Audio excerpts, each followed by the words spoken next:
तो बाबा का चेला यानी मधुकर पुलिस की गिरफ्त में आ चुका है, लेकिन सूरजपाल अभी भी फरार है।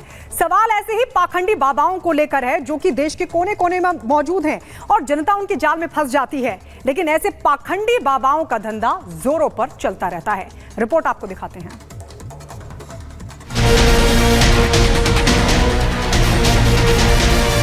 हाथरस कांड सिर्फ एक हादसा नहीं बल्कि अलार्म है हिंदुस्तान के लिए, जीने का, बचने का, अंधविश्वास से दूर हटने का। अगर इसे भी अनसुना कर दिया तो फिर बहुत देर हो जाएगी, क्योंकि हमारे देश में हर धर्म में एक धड़ा होता है असली धर्म गुरुओं का और एक धड़ा होता है धंधेबाजों का। यह धड़ा जमकर फल फूल रहा है। आज के दौर में सबसे आसान है मानो बाबा बन जाना, कथावाचक बन जाना, झाड़ फूंक, पानी छींटकर स्वयंभू डॉक्टर बन जाना, धार्मिक प्रवचन करने लगना, क्योंकि ये एक फील्ड ऐसी है जिसमें कोई भी चुनौती नहीं है। सवाल यह है कि देश भर में ऐसे फर्जी बाबाओं का पूरा बाजार लगा है। उन पर नकेल आखिर कब कसी जाएगी? जनता की जान से खिलवाड़ करने वालों पर फाइनल एक्शन कब होगा? क्या हाथरस जैसा दूसरा कांड होने का इंतजार किया जा रहा है? जो भी इसके लिए दोषी होगा उन्हें इसकी सजा देना और इस प्रकार की घटना की पुनरावृत्ति न हो, इनके बारे में एक सुझाव और एक एसओपी उनके माध्यम से बनाई जा सके, जिसे आगे इस प्रकार के किसी भी बड़े आयोजन में लागू किया जा सके। घटनाएं होती हैं, दुर्घटनाएं होती हैं, हादसे होते हैं, फिर हम जागते हैं। असलियत यह भी है कि कुछ दिन ऐसे मामले चर्चा में रहते हैं, कार्रवाई की बात होती है, जांच टीमें बनती हैं, न्यायिक आयोग काम में जुटते हैं, मीडिया सवाल पूछता है, सरकार एक्शन लेने की बात करती है। फिर कुछ दिनों के बाद सब कुछ ठंडा पड़ जाता है। धीरे धीरे सब लोग भूल जाते हैं। जांच की फाइलें धूल खाती रहती हैं, अदालतों में मुकदमे चलते रहते हैं और सालों बीत जाते हैं। फिर एक नया हादसा होता है, फिर पूरा सिस्टम जागता है और वही होता है जो अब हो रहा है।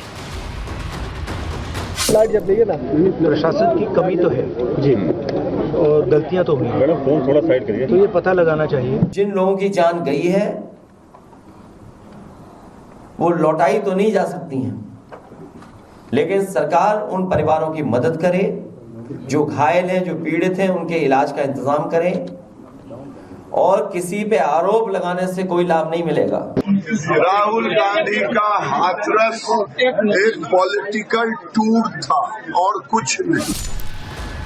हाथरस में 121 लोगों की मौत का जिम्मेदार हम लोग ढूंढ रहे हैं, मगर क्या जवाब हमारे सामने नहीं है?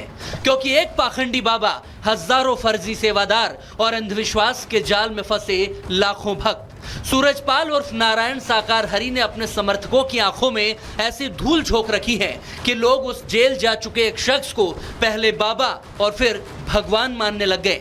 अंधविश्वास के दरिया में उतर चुके ये लोग तैरना ही नहीं चाहते।